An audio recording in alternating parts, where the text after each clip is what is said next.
이 시간 우리에게 주시는 하나님의 말씀은 열왕기상 3장 1절에서부터 15절 말씀입니다.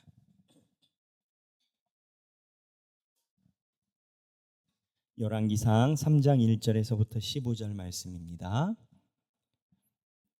다 함께 한 목소리로 봉독하시겠습니다.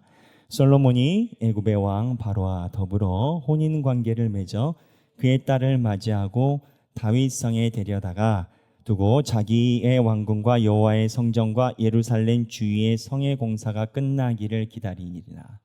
그때까지 여호와의 이름을 위하여 성전을 아직 건축하지 아니하였으므로 백성들이 산당에서 제사하며 솔로몬이 여호와를 사랑하고 그의 아버지 다윗의 법도를 행하였으나 산당에서 제사하며 분향하더라.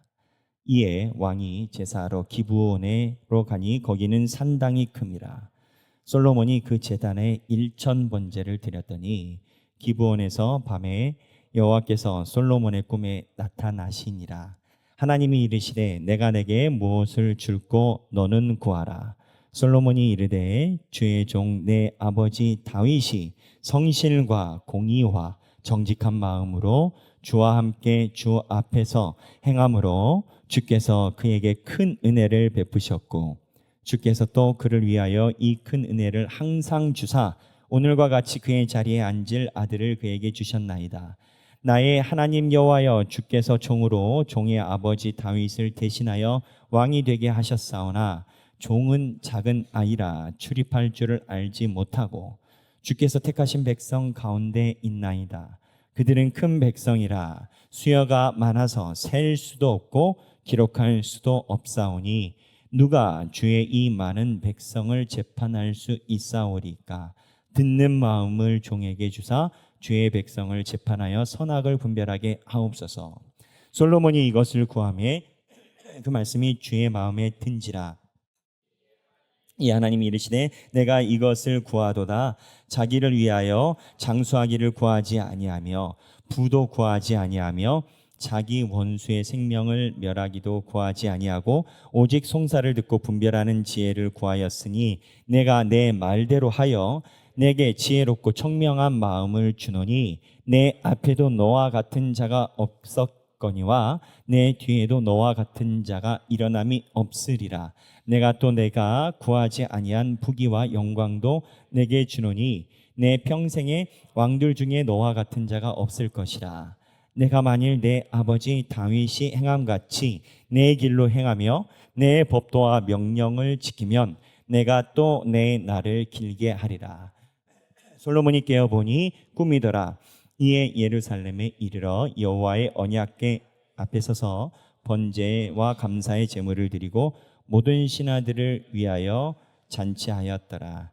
아멘. 이 말씀은 살아계신 하나님의 말씀입니다. 오늘 보면은 우리가 예전에 많이 알고 있었던 솔로몬의 1,000번제에 대한 이야기입니다. 1,000번제 한국교회에서 굉장히 많이 들어본 단어입니다.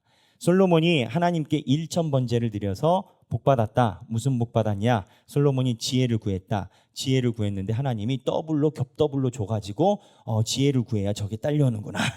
이런 맥락으로 많이 이해할 수 있는 그 1,000번제에 대한 내용입니다. 이 1,000번제에 대한 내용이 과거에 저희 한국교회가 이해가 깊지 않아서 많은 성도들에게 헌물과 헌금을 이렇게 권면하는 그러한 메시지로 많이 우리가 이해를 하고는 했었습니다. 그 메시지가 완전히 틀리다라고 말할 수는 없습니다만 부분적인 이해만 있는 메시지입니다. 사실 성경에 있는 말씀은 하나님이 마지막 때가 다가옴으로 인해서 우리의 이해도와 이해력을 성령님을 통해서 더 넓혀 주십니다. 그래서 요한계시록이라든지 이런 걸 보면 한 400년 전, 400년 전 칼빈 같은 경우는 요한계시록을 손도 대지 않았습니다. 잘못 풀었다가 엉킬까 봐 손도 대지 않았으나 400년의 세월이 지나 많은 신학자들과 목사님 노력에 의해서 조금씩 베일이 많이 벗겨져 가고 있는 상황입니다. 제가 보는 견지에서는 요한계시록을 활용해서 이단들이 극성을 떨다 보니 하나님께서 마지막 때가 다가오니까 그러한 마귀의 세력들이 성도들을 미혹하니까 하나님이 베일을 벗겨주시고 계신 과정이다라고 봅니다. 때가 되면 저희 하길교회에서 다루게 될 겁니다. 그런데 제가 드리는 말씀은 이처럼 성경의 말씀이 하나님의 때가 다가옴에 따라서 이해하는 이해도가 성령님의 은혜로 깊어지는 본문들이 많이 있습니다. 그 중에 하나가 오늘 일천번제 이야기입니다. 일천번제, 제가 초두에 얘기를 했었던 것처럼 한국교회에서 번제 잘 드리고 하면 복 받는다, 이 구조 맞을까요? 아닙니다. 그 구조 아닙니다. 그렇다면 어떠한 구조일까요? 오늘 이 일천번제와 솔로몬이 지혜를 받은 이 파트를 여러분들과 함께 심도 깊게 묵상해 보려고 합니다. 먼저 이 일천번제가 나왔던 이 본문의 상황을 봐야 됩니다.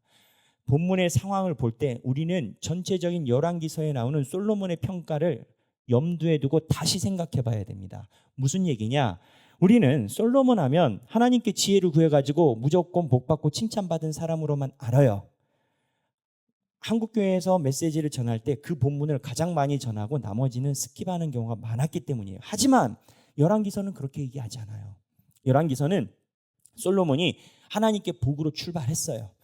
부인하지 않아요. 하지만 완벽하지 않고 두 마음을 가지고 있었어요.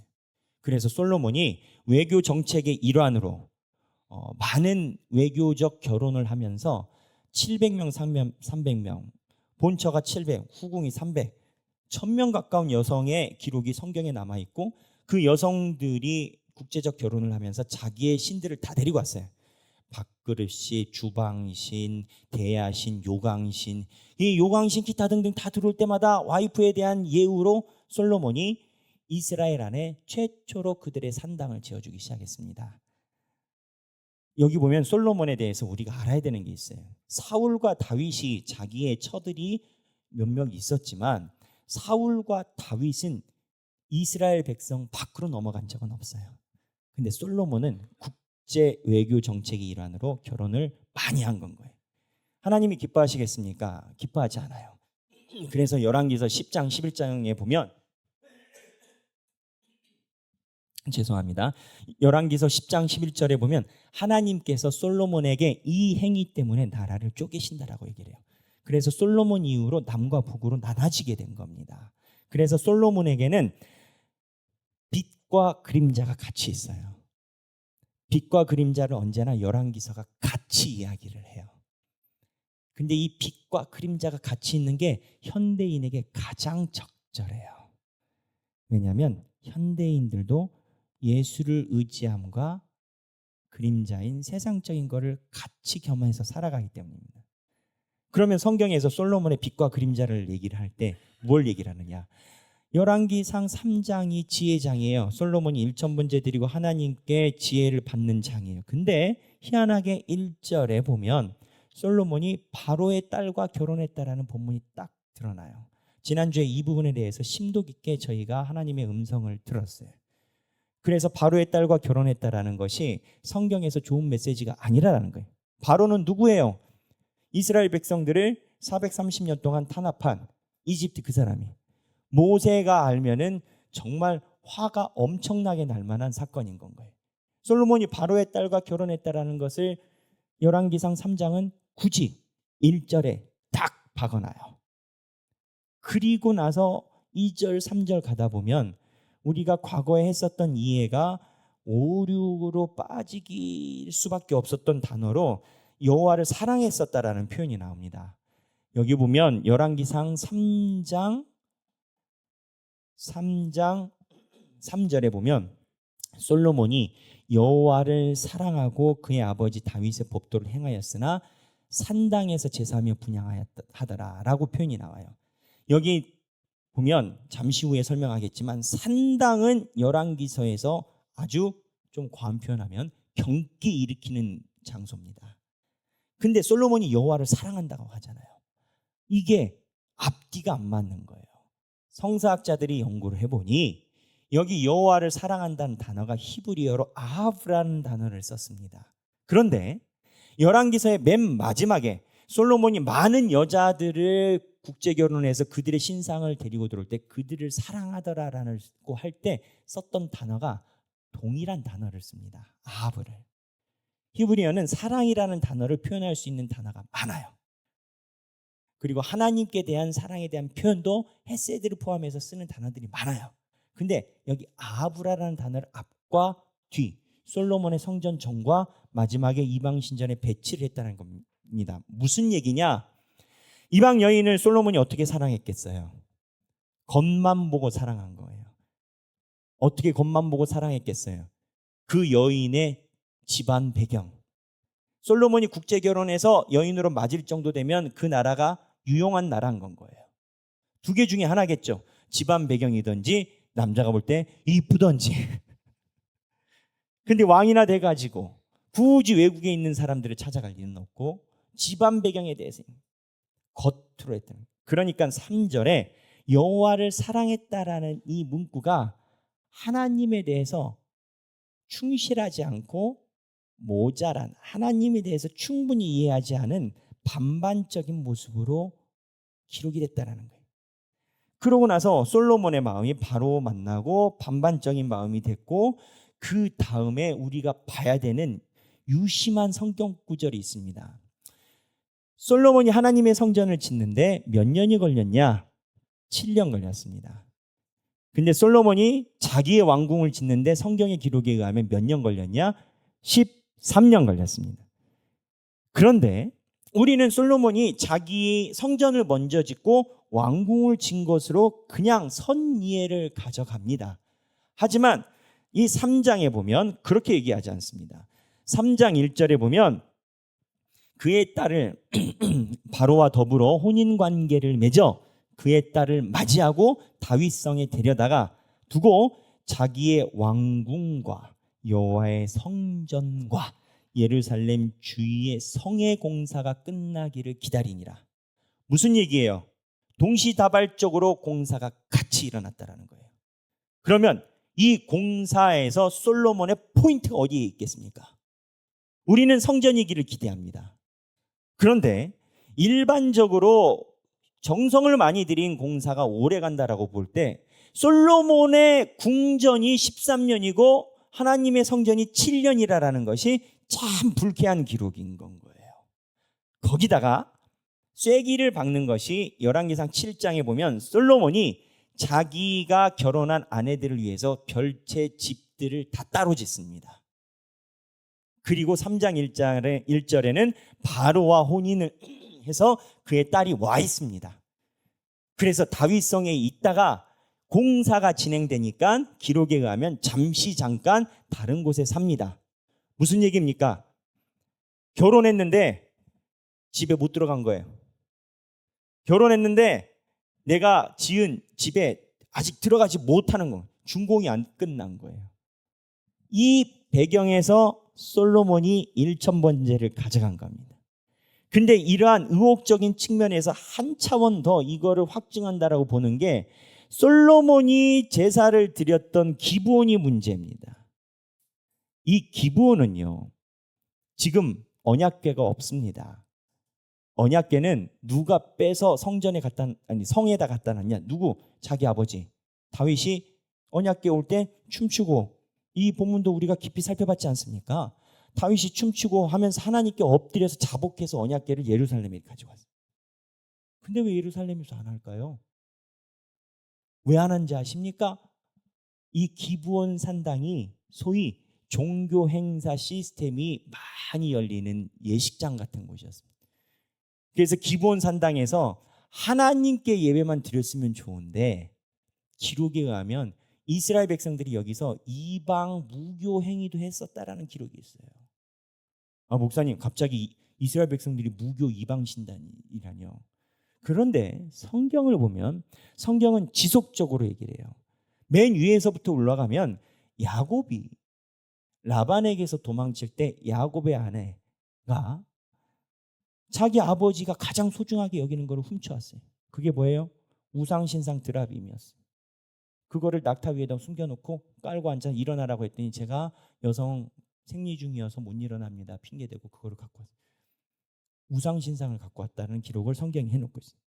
그뿐만 아니라 사사기에도 우상신상이 많이 나오고, 우리가 봤었던 사울의 딸 미갈이 다윗을 탈출시킬 때 창문으로 밧줄을 내리고 다윗을 빼고 침대에 사람이 있는 것처럼 할 때 거기다가 신상을 집어넣고 이불을 덮었어요. 무슨 얘기냐? 성경은 다 기록해 놓습니다. 이스라엘 백성들이 언제나 하나님과 다른 것을 반반 섬겨왔다라는 것을. 사사기도 심했고 사울 때도 그랬어요. 기브온 산당은 하나님께 예배드리는 것 외에도 다른 것을 향한 제사가 많던 곳이. 아버지가 언약궤를 그렇게 힘들게 와서 예루살렘으로 드렸는데 기브온 가서 1,000번제를 드린 겁니다. 근데 희한한 것은 꿈에 여호와를 만났어요. 그러고 나서 여호와 만나고 나서 마음이 다시 정화가 됐을 때는 예루살렘에서 예배를 드려요. 성경 본문에 의하면 그렇습니다. 15절에 솔로몬이 깨어보니 꿈이더라. 이에 예루살렘에 이르러 여호와의 언약궤 앞에서, 정신 차리고 나서는 언약궤 앞에서 하나님께 예물을 드렸다는 거예요. 자, 그렇다면 이 많은 내용들을 정리하면 도대체 뭘 얘기를 한다는 겁니까? 솔로몬이 1,000번제를 드릴 때 그 마음은 기복이었어요. 그리고 내가 1,000번제를 드리니 하나님께서 응답해 주시기를 구하는 기도였어요. 온전한 마음이 아니었다고요. 그리고 구하는 것은 뭐냐? 성전 건축도 있지만 반반으로 자기가 사는 성에 대한 완공을 구해. 왜? 와이프가 왔는데 집이 없어. 집이 완공이 안 돼. 13년. 솔로몬이 이러한 상태에서 하나님께 구했다라는 거예요. 이 메시지가 우리에게 주는 중요한 이유가 있어요. 성경은 언제나 하나님을 섬기는 사람들의 두 마음에 대해서 언급을 합니다. 두 마음에 대해서 언급을 합니다. 엘리야도 그랬고 사무엘도 그랬고 기드온도 그랬고 너희가 언제까지나 둘 사이에서 머뭇머릇 하려느냐. 나는 하나님을 섬기고 우리 집은 섬길 테니 너희들이 작정하고 결단하라. 이러한 메시지를 성경에 있는 많은 선지자들은 얘기를 해요. 현대인들의 현대적인 삶을 보면 우리는 그렇습니다. 우리가 과연 하나님 앞에 온전하게 의지하고 사는 건지 두 마음인지를 성경은 우리에게 계속 물어보는 겁니다. 제가 뉴욕에서 유학을 할 때 저는 이제 기독교 기숙사에서 살았지만 거기 유학 온 사람들이 많이 왔었어요. 근데 한 명을 만났는데 자기 방에 무슬림이 들었다는 거예요. 이슬람. 우리는 이슬람 사람 만나기가 쉽지 않잖아요. 근데 미국은 많이 있어요. 그래서 무슬림이 들어왔는데 정신 사나워서 못 살겠다라는 거예요. 그래서 왜 못 살겠냐 했더니 아침에 일어나서 돗자리 깔고 절하고 점심 먹고 나서 시간 되면 돗자리 깔고 절하고 저녁 되면 또 해졌다고 또 돗자리 깔고 절하고 맨날 그런다는 거예요. 자기가 있든 없든 간에. 근데 무슬림은 그거 해야 되거든요. 자기가 어디 있든지 간에 돗자리를 끌고 다녀요. 거기가 어디가 됐든지 간에 깔고 해. 제가 그 얘기를 듣고 그 친구가 속상하다는 얘기를 하면서 정신 사나워서 같이 못 살겠다고 하는 얘기를 들으면서 저는 목사니까 그 생각이 들었어요. 헛신을 섬기는 저 사람들도 저러는데 우리의 신앙에 대해서 괜찮다 얘기를 해도 괜찮은 건가? 그게 벌써 15년 전이에요. 솔로몬이 오늘 하나님 앞에 1,000번제 드릴 때 하나님께 온전한 마음이 아니라 반반의 마음을 표현했다라고 제가 얘기를 드리는 겁니다. 그렇다면 이 솔로몬이 이 반반의 마음에서 어떻게 하나님께 칭찬을 받았을까? 여하튼 하나님께 칭찬을 받아서 지혜를 받은 것은 부인할 수 없는 거 아니겠습니까? 근데 성경의 본문을 잘 보세요. 솔로몬이 하나님을 만난 게 아니에요. 꿈에 하나님이 먼저 나타나셨어요. 그리고 하나님이 나타나셔서 솔로몬의 얘기를 하십니다.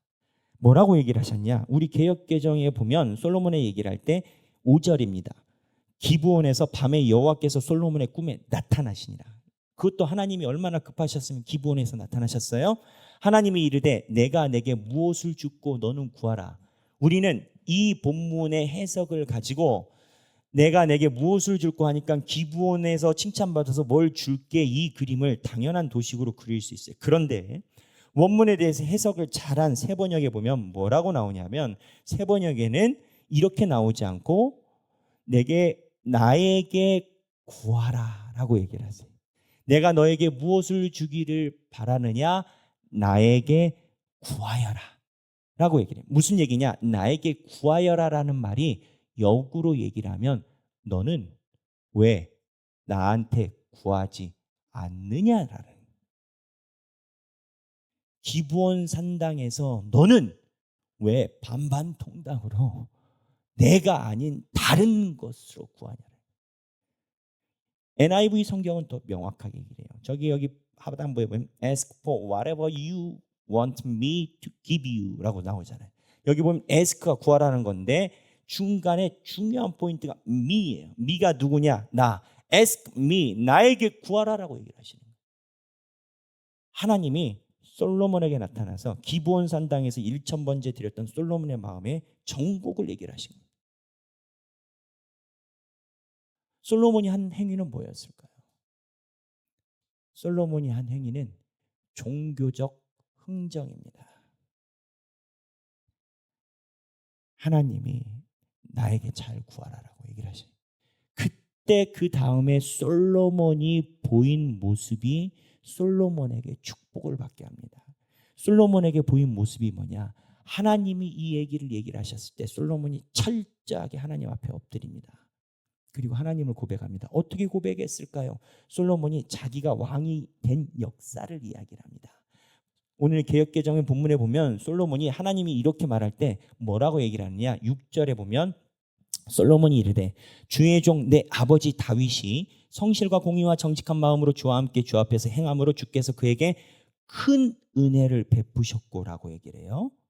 왜 아버지를 얘기를 하냐면 그 다음에 또 주께서 또 그를 위하여 이 큰 은혜를 항상 주사 오늘과 같이 그의 자리에 앉을 아들을 그에게 주셨나이다라고 얘기를 해요.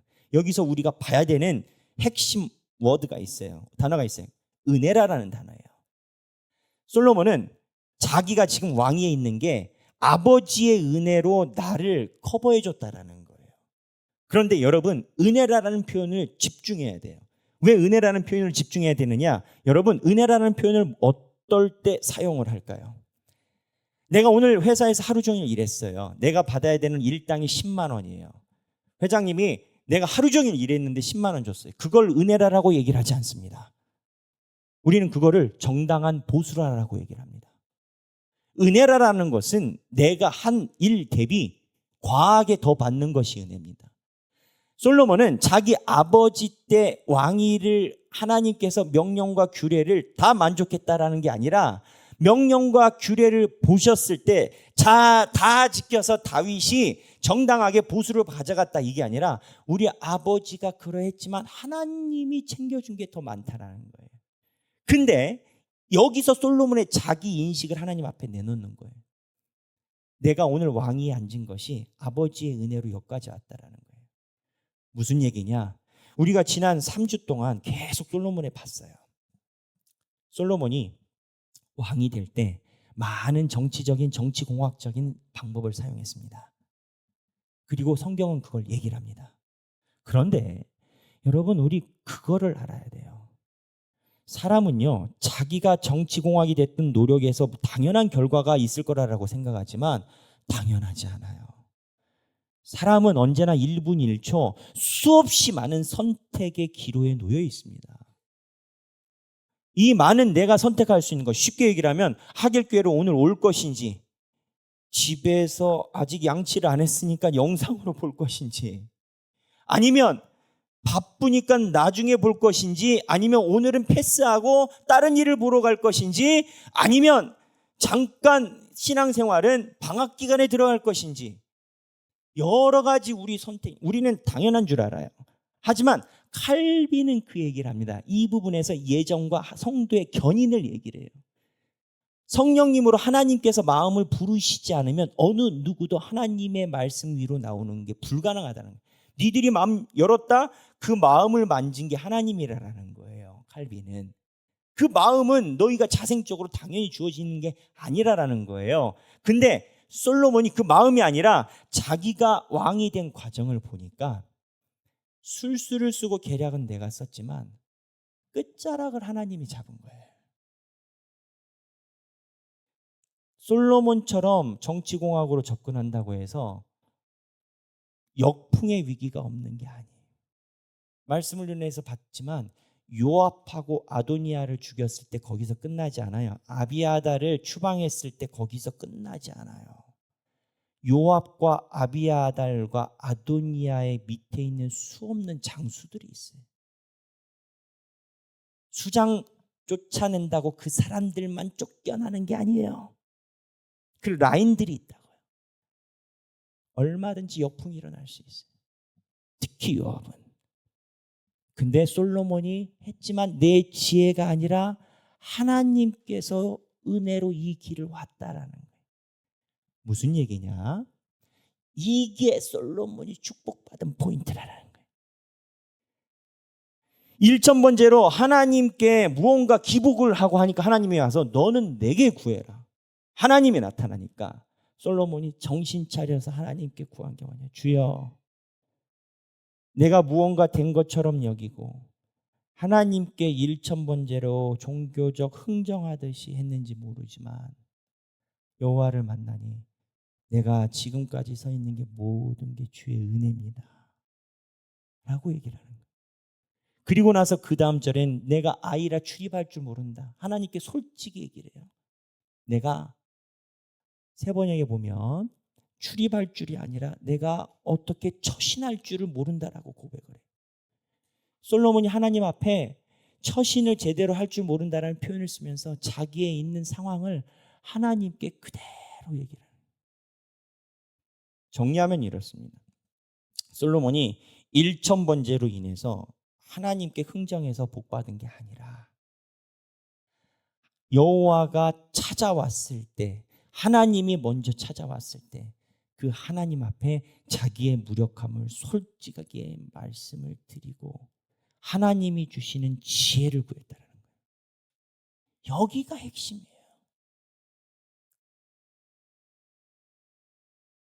솔로몬이 1,000번째 드린 건 하나님을 향한 흥정행이었어요. 하나님, 내가 교회를 위해서 1억을 했습니다. 10억을 했습니다. 주여, 그러면 나 좀 보셔야 되지 않을까요? 내가 어디 가서 그렇게 할 수 있겠어요? 이러다가 여호와를 만났다. 여호와를 만났을 때 솔로몬이 그 마음에 느낀 게 주여, 내가 1억을 하고 10억을 헌금하게 된 것도 지나놓고 보니 얼마든지 사업이 엎어질 뻔했는데 주님의 만지심이었고 내가 가지 못하는 길에 하나님께서 역사하심. 이 고백이 나옵니다. 신자는 제가 말씀드렸지만 신자는 이 땅에 하나님의 인도하심이 있는 줄을 인지하는 자와 인지하지 못하는 자로 나눠집니다. 이 눈에 보이지 않아도 하나님이 역사하시고 만지신다라는 것을 인지하는 자와 그 복을 보지 못하는 자로 나눠집니다. 어저께 우리가 버스킹을 했어요. 근데 어제 4시쯤에 박희상 목사님이 전화가 왔어요. 우리 버스킹 팀이 그 전에 행정 관계자랑 위 집사님이 통화도 하고 그랬어요. 근데 거기서 우리에게 와서 해도 괜찮을 것 같다, 그러한 얘기를 들었거든요.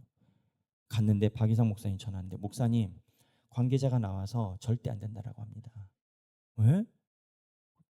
무슨 얘기 했더니 나중에 알고 보니까 결론적으로 보면 지금 이 문화전당이 원래 광주시 쪽이었는데 문화전당 쪽으로 관리 감독을 이관하는 과정에서 행정적인 무언가 복잡한 상황이 있더라고요.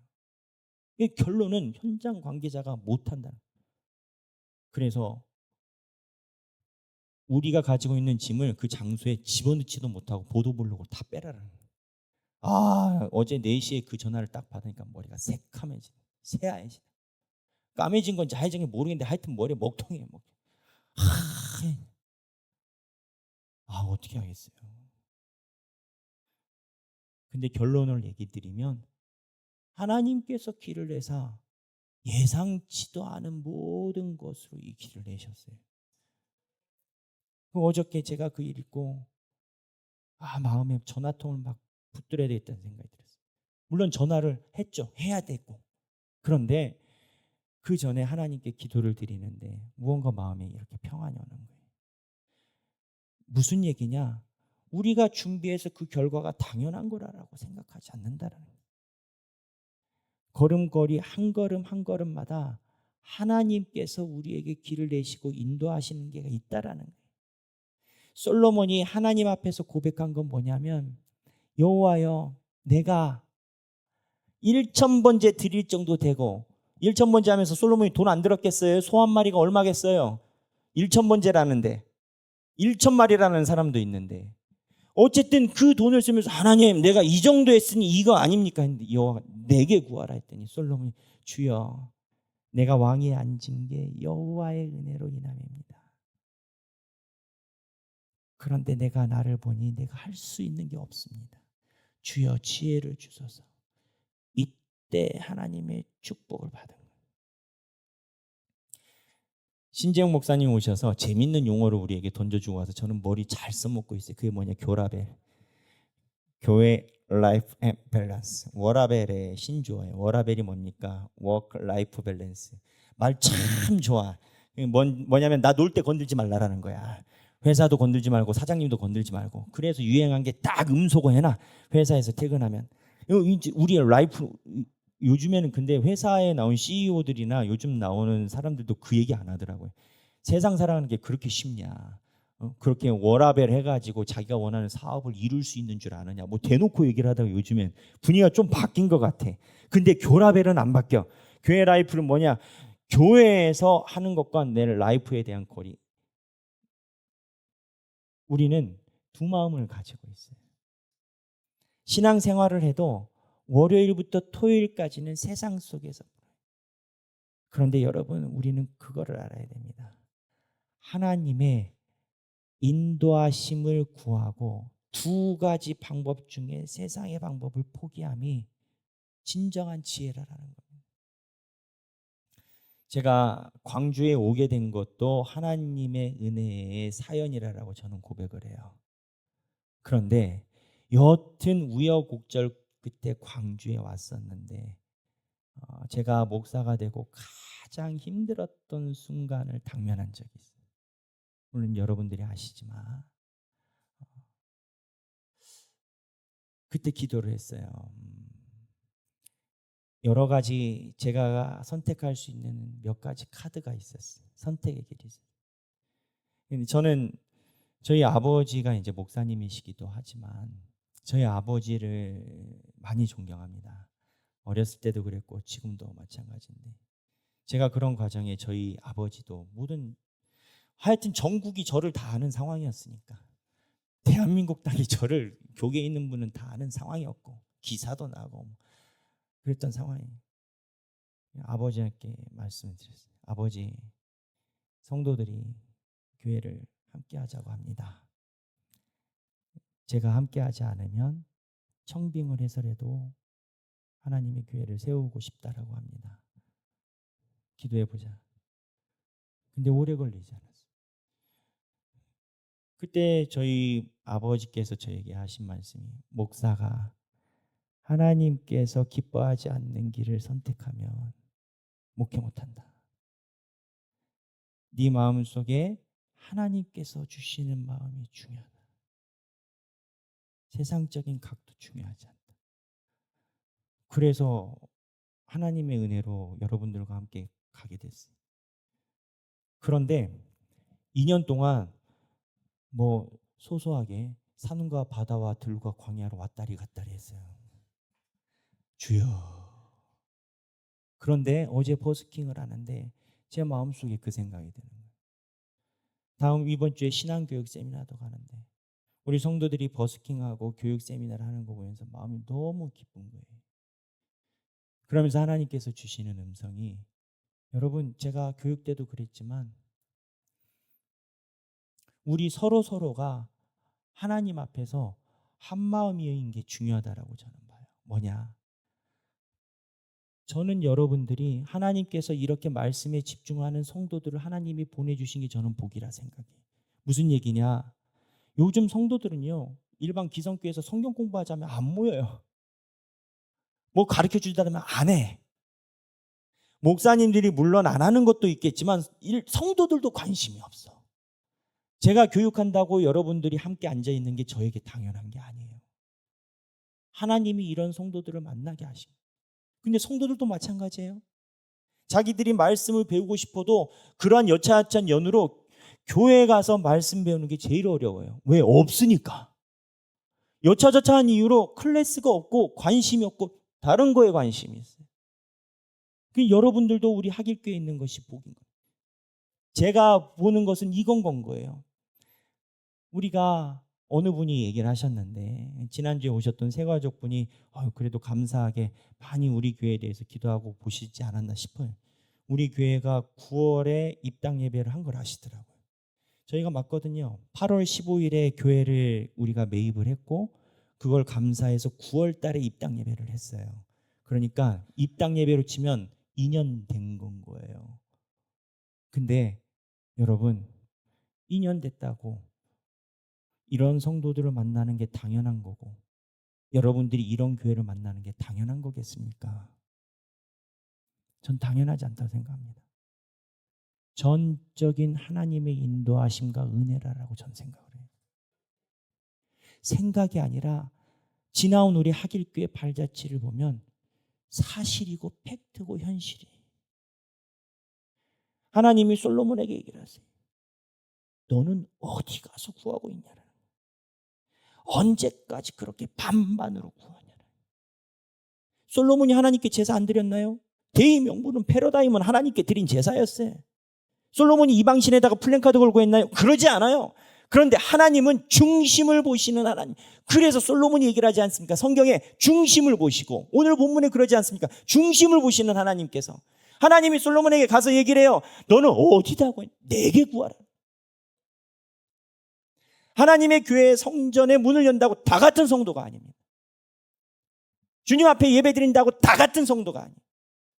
하나님께 전적으로 의지하여 내 길을 의지하는 성도가 있고 반반이 있고 반반보다 더 못한 고급 용어, 일본 용어로 나가리 데스네가 있어요.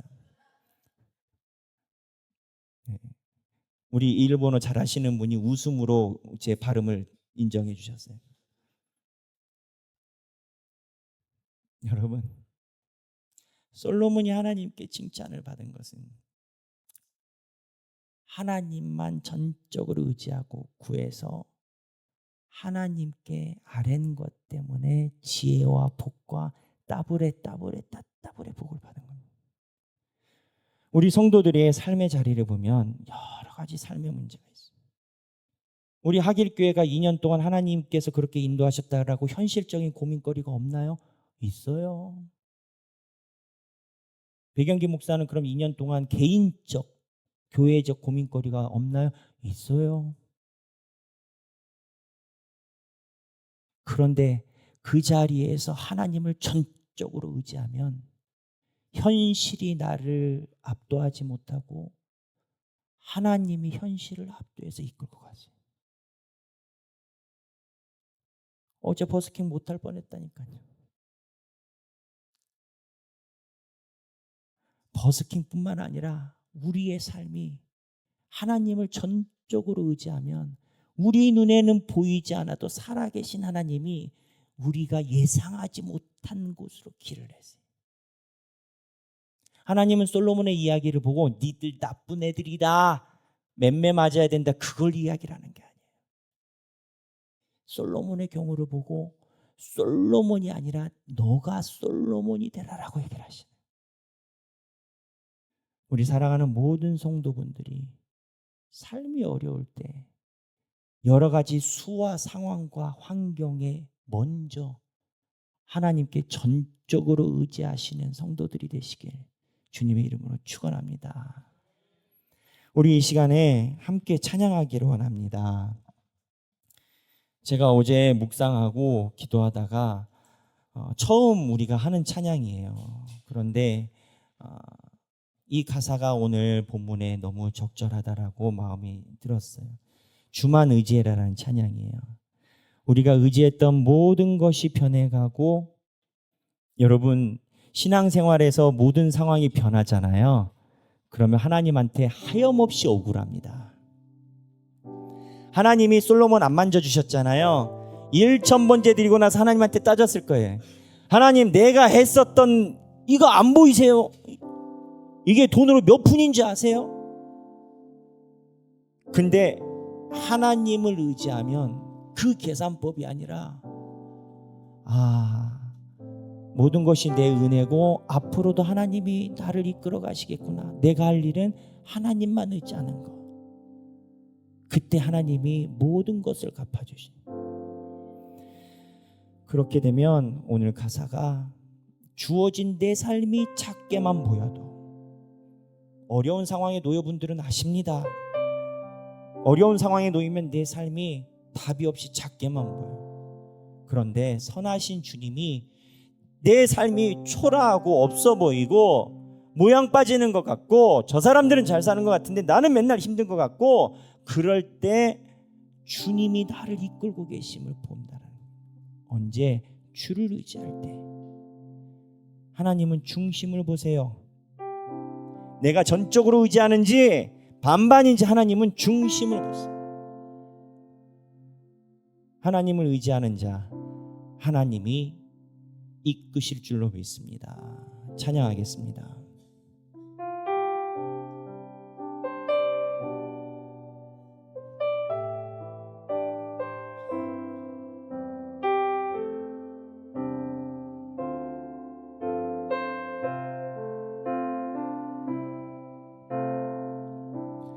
의지했던 모든 것 변해가고, 억울한 마음은 거져가네. 부끄럼 없이 살고 싶은 마음 주님 아시네. 모든 일을 선으로 이겨내고 죄의 유혹을 따르지 않네. 나를 구원하신 영원한 그 사랑, 그 신의 은혜 날 붙드시네.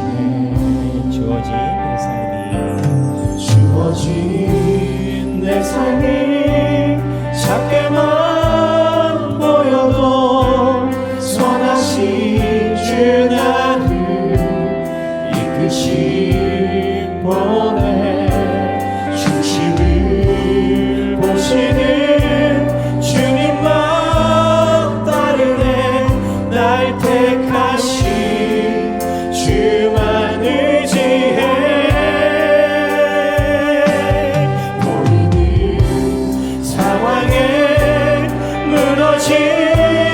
무너질지라도 예수 능력이 나를 붙드네.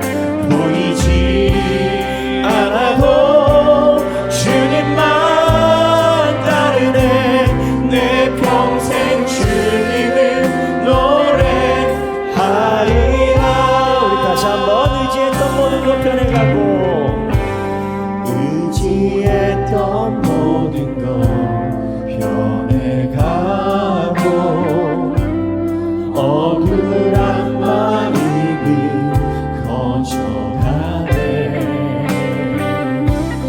부끄럼 없이 살고 싶은 마음 주님 아시네. 모든 일을 주님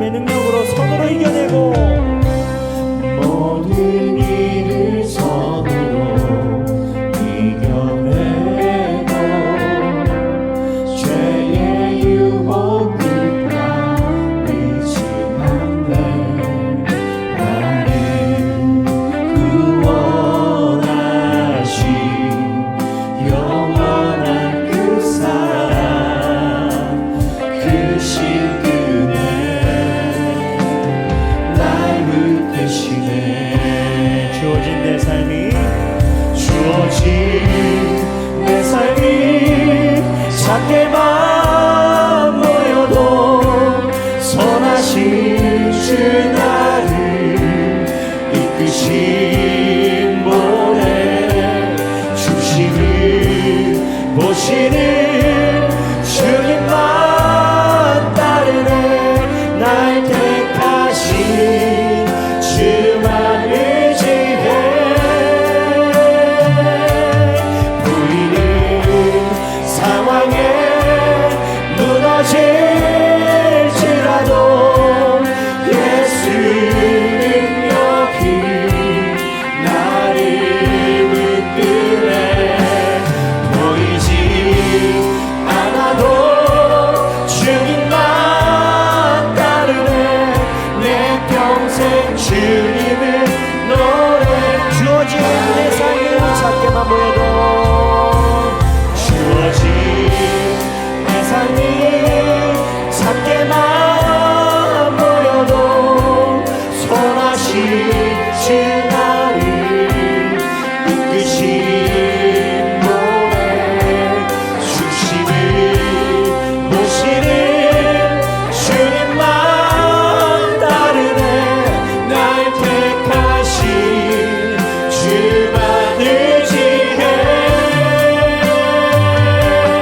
보이는 상황에 무너질지라도 예수는 여기 나를 보이지 않아도 보이지 주님만 따르네. 주님만 따르네. 내 편을 다시 한번 주어진 내 삶이 작게 보여도 주어진 내 삶이 작게만 보여도 선하신 주 나를 이끄신 중심을 보시는 주님만 따르네. 날 택하신 주만 의지해. 보이는 상황에 무너질지라도 보이는 상황에 무너질지라도 예수는 여기 나를 붙드네. 보이지 않아도 주만 따르네. 내 평생 주. 우리 다시 한번 찬양하기를 합니다. 주어진 내 삶이 작게만 보여도 주어진 내 삶이 작게만 보여도 선하신 주 나를 이끄신 모래 중심을 보시는 주님만 따르네. 날 택하신 주만 의지. 보이는 상황에 무너질지라도 보이는 상황에 무너질지라도 예수는 여기 나를 붙드네. 보이지 않아도 주님만 따르네. 내 평생 주님을 노래하리라. 우리 이 시간에 기도하기 원합니다. 하나님께서 우리의 심령을 만져주시는 대로 각자 개인 기도하겠습니다. 다 함께 기도하시겠습니다. 하나님 아버지, 우리의 모든 삶중을, 우리의 모든 상황을 채우신 주님, 우리가 주님을 바라봅니다. 아버지여, 주님께서 우리의 삶의 주인이 되어주시고 우리의 중심을 보시는 주님을 따르는 우리 화길교회 모든 성도가 되게 하여 주옵소서. 아버지여, 우리가 주님을 의지하며 나아갑니다. 아버지여, 우리의 삶을 만져주사 우리의 삶이 주 앞에 온전히 서게 하여 주시고 하나님의 인도하심과 하나님께서 돌보심이 우리의 삶에서 떠나지 않게 하여 주옵소서. 주여, 우리의 삶을 붙들어 주사 하나님을 의지하는 삶이 되게 하여 주옵소서. 주님, 우리의 삶을 붙들어 주옵시고 우리의 삶을 주 앞에 온전히 올려드리려 원합니다. 주어진 내 삶이 찬양하겠습니다. 주어진 내 삶이 작게만 보여도 선하신 주 나를 이끄시네. 중심을 보시는 주님만 따르네. 날 택하신 주만.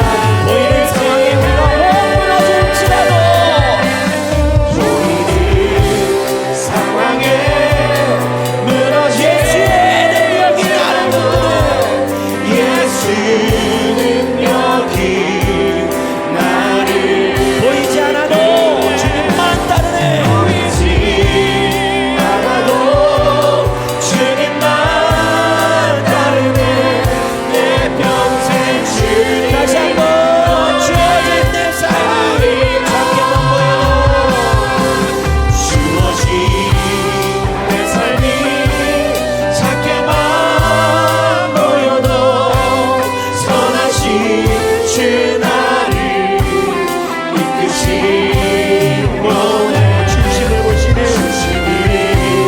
보시는 주님만 따르네. 주님만 따르네. 날 택하신 주만. 늘 보이는 상황에 무너질지라도 보이는 상황에 무너질지라도 예수는 여기 나를 붙드네. 보이지 않아도 주님만 따르네. 내 평생 주님을 노래하리라. 제가 기도하겠습니다.